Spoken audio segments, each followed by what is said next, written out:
അപ്പം നമ്മുടെ ഈ ആഴ്ചയിൽ ജയിൽ നോമിനേഷൻ നടന്നുകൊണ്ടിരിക്കുകയാണ്. അനീഷാണ് ആദ്യം തന്നെ ജയിൽ നോമിനേഷൻ പ്രക്രിയ ആരംഭിച്ചിരിക്കുന്നത്. ആദ്യം തന്നെ അനീഷ് പറഞ്ഞ പേര് ആരിൻ്റെതാണ്. ആരിന്റെ പേര് പറഞ്ഞിട്ടുള്ള കാരണം എന്താണെന്ന് വെച്ച് കഴിഞ്ഞാൽ ഇന്നലെ ടാസ്കിനിടയിൽ കോയിൻ മാറ്റി വെച്ചിട്ടുണ്ടായിരുന്നല്ലോ. അപ്പോൾ അത് കഴിഞ്ഞ് കുറച്ച് കഴിയാൻ നേരത്ത് ബിഗ് ബോസ് ചോദിച്ചിട്ടുണ്ടായിരുന്നു, ആരെങ്കിലും കോയിൻ മാറ്റി വെച്ചിട്ടുണ്ടോ, ഒളിപ്പിച്ചു വെച്ചിട്ടുണ്ടോ എന്നൊക്കെ. ആ സമയത്ത് ആര്യൻ പറഞ്ഞു എന്റെ കയ്യിൽ ഒരു 4 കോയിൻ ഉണ്ട് എന്ന്. ആ സമയത്ത് ആര്യനെതിരെ അനീഷ് ഭയങ്കരമായിട്ട് ബഹളമൊക്കെ വെച്ചിട്ടുണ്ടായിരുന്നു. ആര്യൻ കള്ളനാണ്, ഇതുപോലെ കള്ളത്തരങ്ങൾ മാത്രമേ ചെയ്യുകയുള്ളൂ, അങ്ങനെയാണ് അവൻ ഈ വീട്ടിൽ പിടിച്ചു നിൽക്കുന്നത് എന്നൊക്കെയായിരുന്നു അനീഷ് ഉച്ചത്തിൽ ആ സമയത്ത് വിളിച്ചു പറഞ്ഞത്. അതിനോടൊപ്പം തന്നെ ഞാനാണ് രാവിലെ ഏറ്റവും അധികം നേരത്തെ എഴുന്നേൽക്കുന്ന വ്യക്തി. ആ നേരത്ത് ആരും തന്നെ ആ സമയത്ത് ഞാൻ ആരെയും ഉപദ്രവിക്കാൻ ശ്രമിക്കാറില്ല, പ്രത്യേകിച്ച് ശബ്ദമുണ്ടാക്കി ശല്യപ്പെടുത്തി. എന്നാൽ ആര്യൻ അങ്ങനെയല്ല. ആര്യൻ നേരത്തെ എഴുന്നേറ്റ് കഴിഞ്ഞാൽ ബാക്കിയുള്ളവരെയും അത് നല്ല രീതിയിൽ തന്നെ ബാധിക്കും.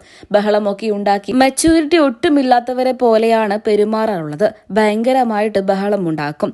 ഇതൊക്കെ കൊണ്ടാണ് ഞാൻ ആര്യനെ നോമിനേറ്റ് ചെയ്യുന്നത് എന്നാണ് ഇപ്പോൾ അനീഷ് പറയുന്നത്. പിന്നെ രണ്ടാമതായിട്ട് അനുമോളുടെ പേരാണ് അനീഷ് ജയിൽ നോമിനേഷൻ പ്രക്രിയയിൽ പറയുന്നത്. അനുമോളുടെ പേര് പറഞ്ഞപ്പോൾ എല്ലാവരും ഒന്ന് ഞെട്ടി. അതിനൊരു കാരണം കൂടെയുണ്ട്. പൊതുവെ അനീഷിന് അനുമോളുടെ അടുത്ത് ചെറിയൊരു സോഫ്റ്റ് കോർണർ ഒക്കെയുണ്ട്. എന്നിട്ടും അനീഷ് അനുമോളുടെ പേര് പറഞ്ഞപ്പോൾ എല്ലാവർക്കും അതൊരു ഞെട്ടലായി. അനുവാണ് കിച്ചണിൽ ഒരുപാട് പ്രശ്നങ്ങൾ ഉണ്ടാക്കുന്നത് എന്ന് പറഞ്ഞുകൊണ്ടാണ് അനീഷ് അനുവിനെ നോമിനേറ്റ് ചെയ്തിരിക്കുന്നത്.